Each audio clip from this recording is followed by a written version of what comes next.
Oui, les amis, vous êtes là, mais désolé, on a été coupé. Et donc, on continue. Est-ce que vous êtes là, Flore? Est-ce que tu es là? Yolande, Sandra, Jorus, est-ce que vous êtes là? Est-ce que vous êtes là?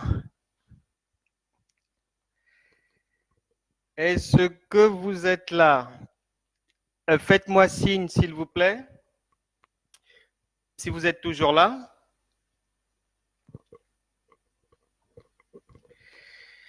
OK.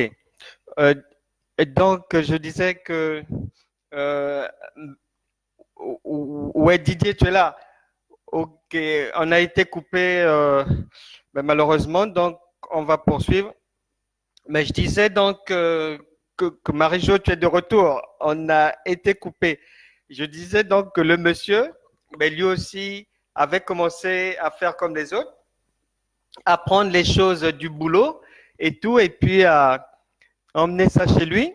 Et malheureusement pour lui, lorsque il était dans cette période-là de divorce avec sa femme, le jour où il m'expliquait l'après-midi-là, en fait, qu'est-ce qui s'était passé?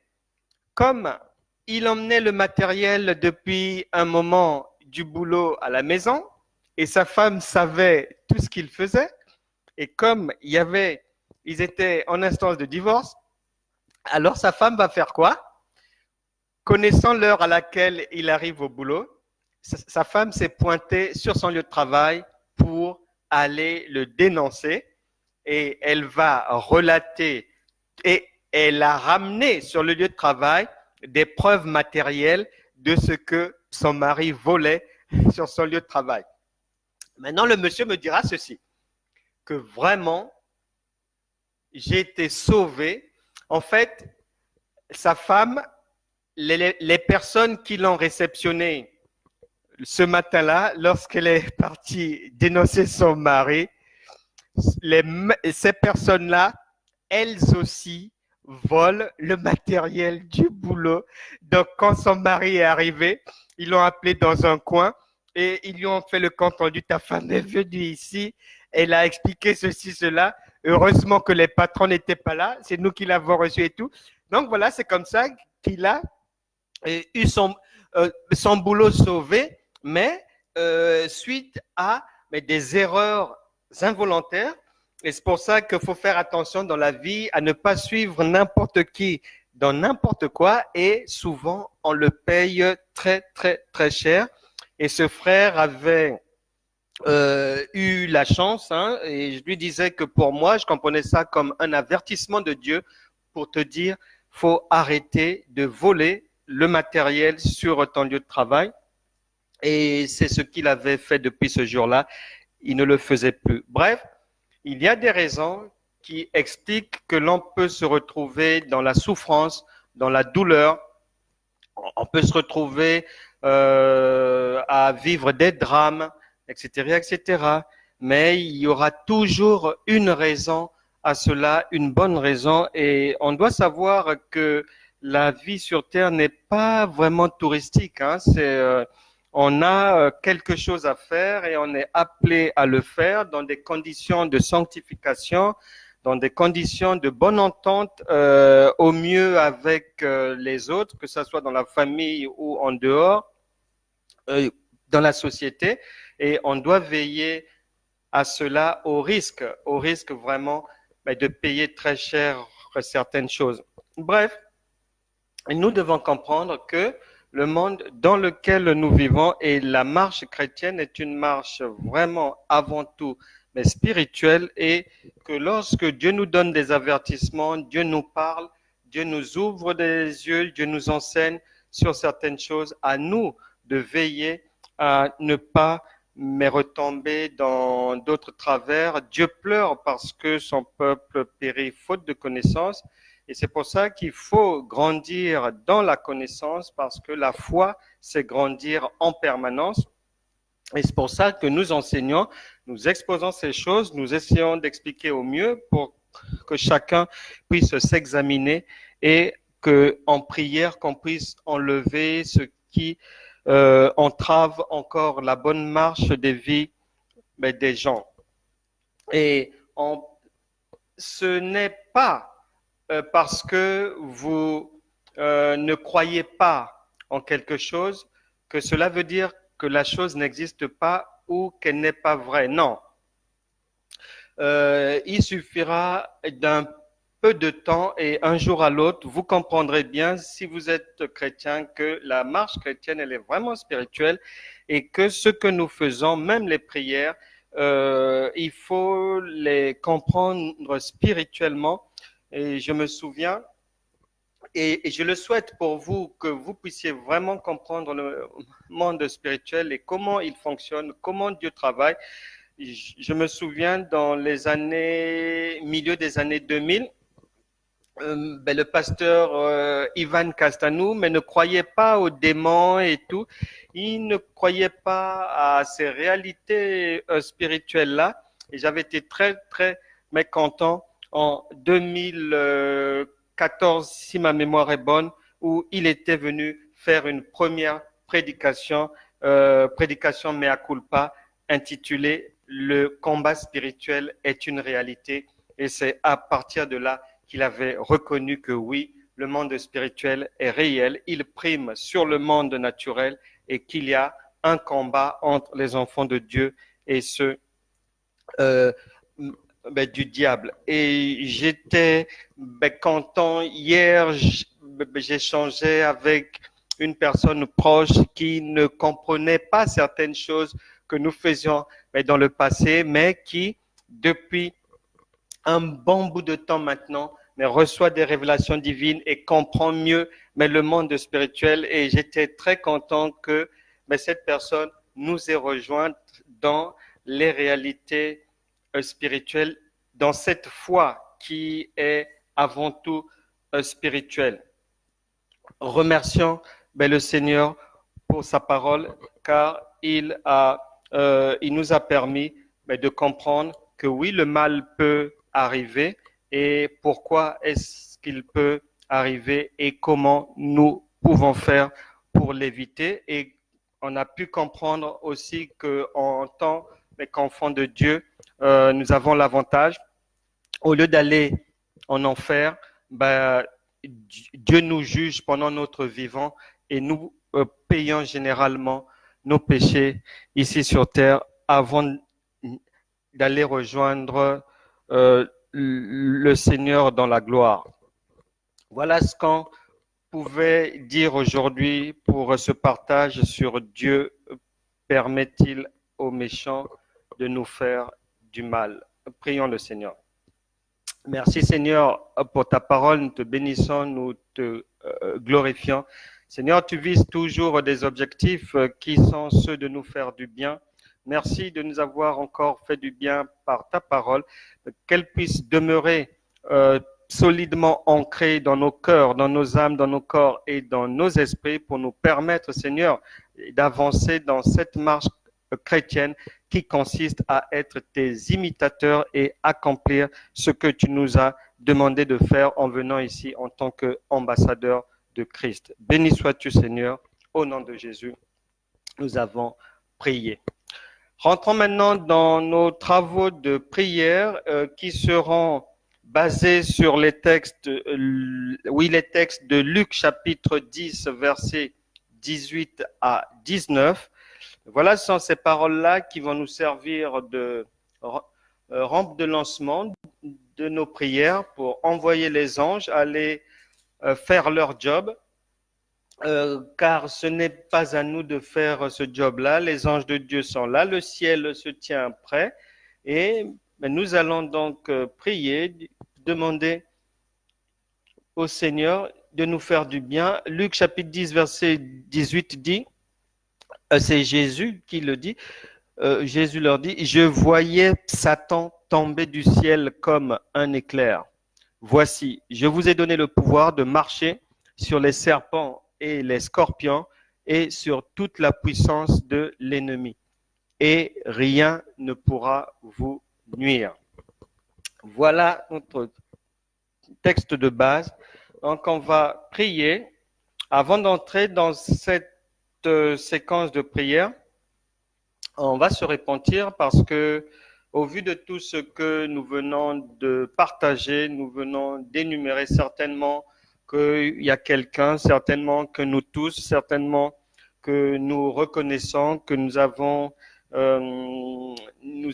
des parents, des ancêtres, des grands-parents qui ont failli, qui ont désobéi à Dieu et qui certainement, pour certains, ont été à l'origine de bien des tracas dans leur vie jusqu'à présent. On va demander le pardon de leurs péchés. On va le faire pour nous-mêmes aussi, les péchés commis de manière volontaire ou involontaire. Mais répentons-nous avant que le secours de Dieu ne vienne vers nous. Au nom de Jésus. Seigneur, nous reconnaissons nos péchés. Tu as dit que si nous venons à toi avec un cœur repentant, tu es juste et bon pour nous pardonner. Nous te demandons pardon pour tous ceux qui nous ont précédés dans nos familles, tous ceux qui n'ont pas marché dans tes voies. Pardonne, Seigneur, leurs faits et gestes, leurs actes, leurs paroles. Pardonne-les d'avoir engagé, Seigneur, les générations suivantes dans le mal. Pardonne-nous, Seigneur, pour nos offenses à nous-mêmes, que tout ce que nous avons pu faire de mal, que tu puisses avoir pitié de nous et que tu puisses changer nos vies, que ton sang nous lave et nous purifie. Au nom de Jésus, nous avons prié. Amen. On va maintenant prier pour briser les malédictions générationnelles.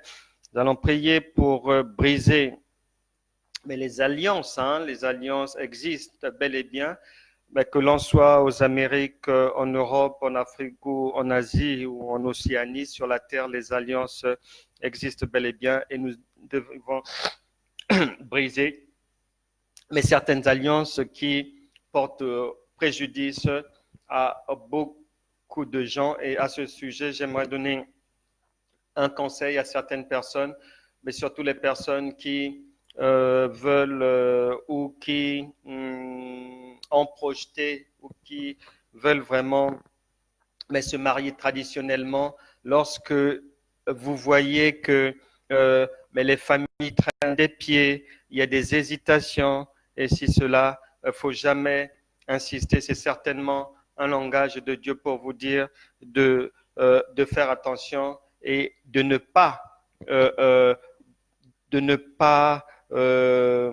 courir ou bien embêter les gens pour cette dot-là, mais parce que certainement que derrière cette histoire, il y a des alliances qui seront nouées. Vous avez des regards uniquement humains et bien souvent, à ce genre de cérémonie, il y a des choses spirituelles qui se passent et qui vous dépassent de loin. Donc, ne vous précipitez jamais dans ces choses-là, car bien souvent, de ce côté-là, il y a des alliances qui font que mais les ménages sont dès le départ sacrifiés et ça ne marche pas bien souvent après, ou bien on vous empêche d'avoir des enfants, etc., etc. Donc, souvent, faites attention lorsque ça traîne, ne bousculez pas les choses parce que c'est Dieu qui est le maître des temps et des circonstances. On va briser les pactes que les gens ont eu à faire inconsciemment, à s'engager dans des pactes de manière inconsciente. On va briser ces pactes-là. On va prier pour détruire les choses qui font que le diable arrive toujours à faire du mal ou à avoir un accès, une porte d'entrée, mais dans les vies de qui que ce soit. Ça peut être, on va briser des choses comme l'attachement au sexe de manière désordonnée, l'attachement au tabac, à l'alcool, à la convoitise. Beaucoup d'Africains marchent, même des chrétiens, beaucoup, plus que beaucoup même, marchent dans le paraître. Ils aiment être vus, ils aiment paraître, ils ont une chrétienté de façade, une vie qui est à l'identique de celle des gens qui ne connaissent pas Dieu, des païens. Donc cet attachement-là à ces choses-là, on va prier pour détruire cela. On va prier pour que les gens puissent se défaire, puissent se retirer des péchés d'autrui. Il y a beaucoup de gens qui concourent au péché d'autrui, qui l'encouragent. Vous savez bien qu'il est dit que qui ne dit mot, mais consent, et que ceux qui n'aident pas quelqu'un à sortir de son péché sont acteurs de ce péché au même titre que la personne.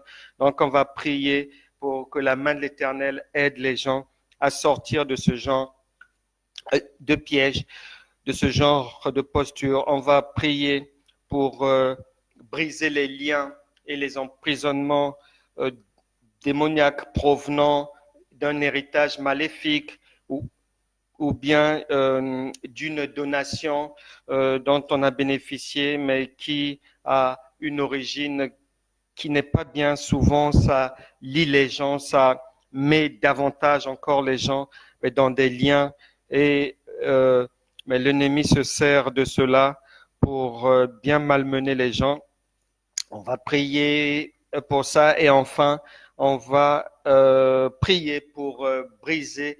Il y a des gens qui sont spécialistes des relations sentimentales illicites, qui se plaisent dans la posture de maîtresse ou de l'amant, etc., etc., ou bien de volage comme ça, de coureur de jupons, ou bien quelqu'un qui est peut-être, il ignore, mais sous une malédiction. Donc, on va prier pour toutes les personnes concernées par ce genre de situation. Vous pouvez aussi connecter à cela d'autres sujets de prière. La main de l'Éternel, Ésaïe, chapitre 59, verset 1.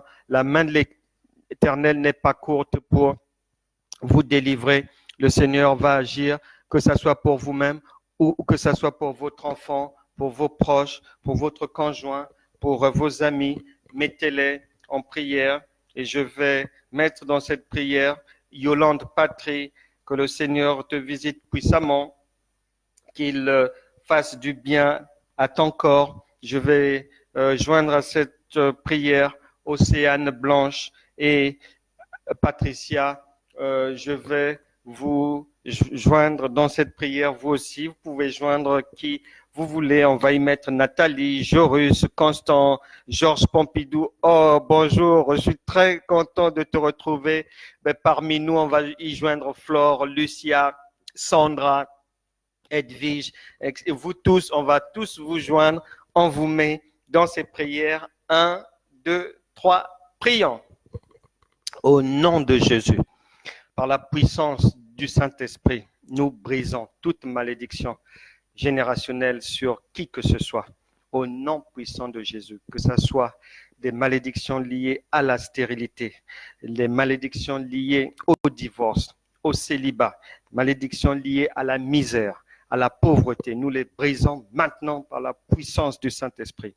Ange de l'Éternel, allez libérer les captifs, délivrer les opprimés, donner la joie, mettez la consolation dans les cœurs des gens, au nom puissant de Jésus, que plus rien ne soit comme avant, au nom de Jésus, que le sang de Jésus lave toute chose qui a été faite sur les vies des gens, que ce soit avant leur naissance, dans leur enfance, dans leur jeunesse, quoi que ce soit qui a été fait, que ce soit par la nourriture, par des paroles, par des écrits, peu importe, que toutes ces malédictions soient brisées maintenant, que ce soit malédictions liées à l'alcool, au tabac, à l'impudicité, à la fornication, au vol, au mensonge.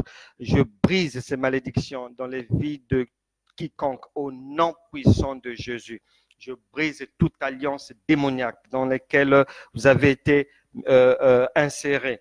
Je les brise au nom puissant de Jésus, que toute personne qui est mariée et dont le mariage a été piégé dès le départ, que ces pièges soient enlevés maintenant au nom de Jésus, que le feu du Saint-Esprit détache les prisonniers, détache les captifs au nom puissant de Jésus, que toute malédiction, toute mauvaise parole de non-accomplissement envers qui que ce soit soit effacé maintenant par le sang de Jésus dans le monde spirituel et physique au nom de Jésus.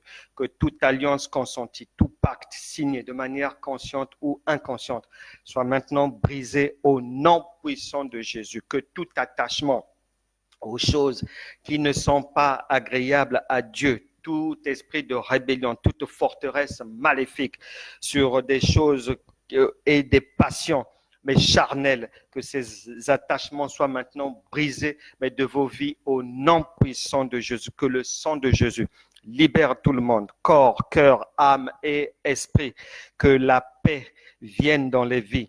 Au nom puissant de Jésus, que la main de Dieu délivre quiconque partage le péché d'autrui. Au nom de Jésus, la personne en soit délivrée, que ça soit vis-à-vis dans sa maison, un péché partagé par le conjoint, avec la conjointe, que quiconque soit délivré de cela au nom de Jésus, que ça soit au travail, que ça soit dans un parti politique, un syndicat, une association, que ça soit en travaillant auprès d'un monarque, d'un dictateur, d'un chef cruel, que cet attachement, que ce partage du péché d'autrui se termine dans vos vies maintenant au nom de Jésus, que la main de Dieu extirpe quiconque de ce genre de piège au nom puissant de Jésus.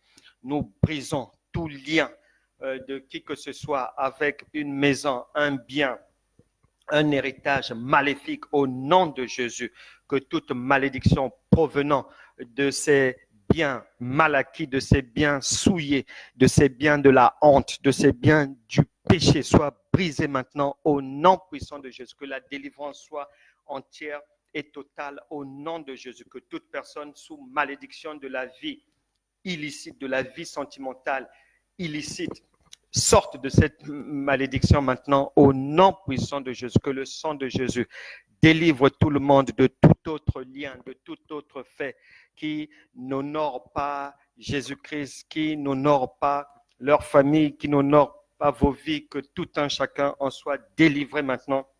Au nom de Jésus, je chasse la mort et l'enfer de vos vies. J'appelle la résurrection de Christ à prendre place dans tous les départements de vos vies, que là où vous avez échoué hier, vous réussirez à partir de maintenant. Là où vous étiez malade, recevez la guérison. Là où il y avait des échecs scolaires, recevez la grâce de réussite, la faveur divine. Recevez la foi, recevez la connaissance, la sagesse, l'intelligence qui viennent d'en haut.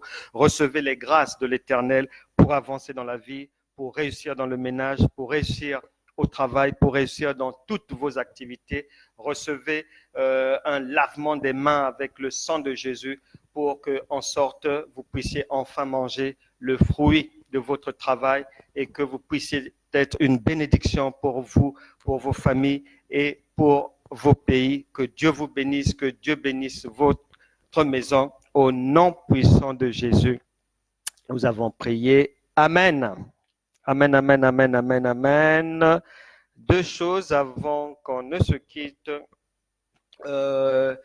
Quiconque a à cœur de servir le Seigneur peut nous rejoindre au Centre international d'évangélisation s'il se sent disposé à aller vers les autres, à porter la bonne nouvelle, mais l'évangile et à faire du bien aux autres.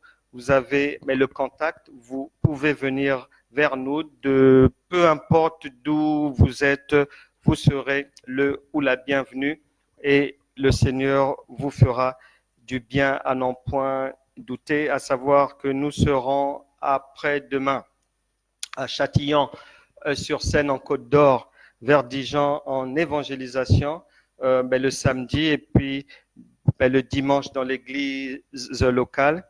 Et à savoir aussi qu'au mois d'octobre, le mois prochain, nous serons dans la ville de Troyes, mais je n'ai pas encore la date. Ce que je sais, c'est qu'à la fin du mois d'octobre, nous serons le samedi 26 octobre en journée d'évangélisation dans 3 villes normandes, dont la dernière sera, nous repartirons encore à Dieppe pour l'évangélisation. Ben voilà pour aujourd'hui, c'était ce que le Saint-Esprit avait prévu que nous puissions voir ensemble comme sujet et comme travaux de prière. Soyez abondamment bénis, que Dieu vous garde. On se retrouve demain à 13 heures. Au revoir.